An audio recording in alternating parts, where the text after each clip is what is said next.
Я подготовил сюжет, надеюсь, что вам и нравится. Послушайте на французском языке. La rencontre de Vladimir Poutine avec Donald Trump et Vladimir Zelensky en Alaska est un événement historique, et Dieu nous préserve qu'elle ne se termine pas, comme toujours. Autour des intérêts et des avantages communs des deux dirigeants de la Fédération de Russie et des États-Unis.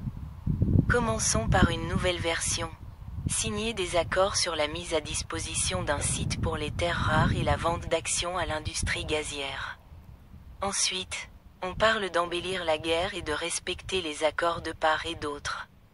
Naturellement, la question de la question tribale se posera et de la réussite de cette démarche pour éviter toute interférence dans le processus de détermination de la peine. En tant que militant international des droits de l'homme depuis 2006, je suis membre du Conseil de coordination de l'Europe et du groupe de contact avec l'ONU.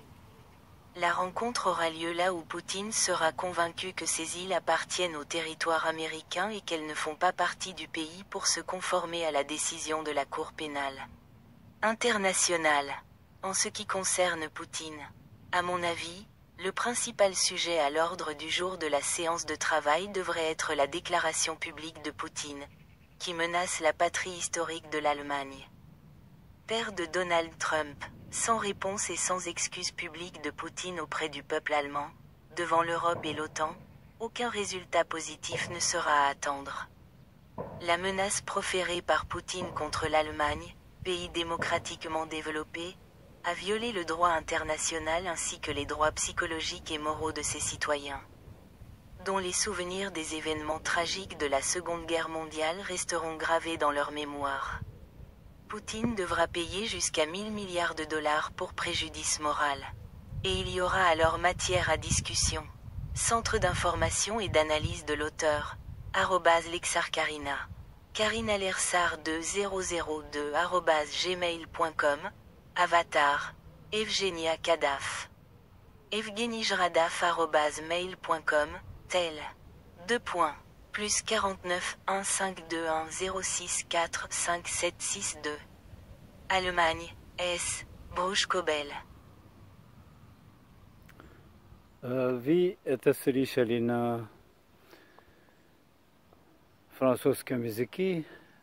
Сделайте вывод. Действительно даст результат то, что ехал и уезжает туда ВВ Путин. А почему именно ВВ Путин выбрал Аляск? Потому что в другом месте его ждет, чтобы передали ему Международный уголовный суд и трибунал.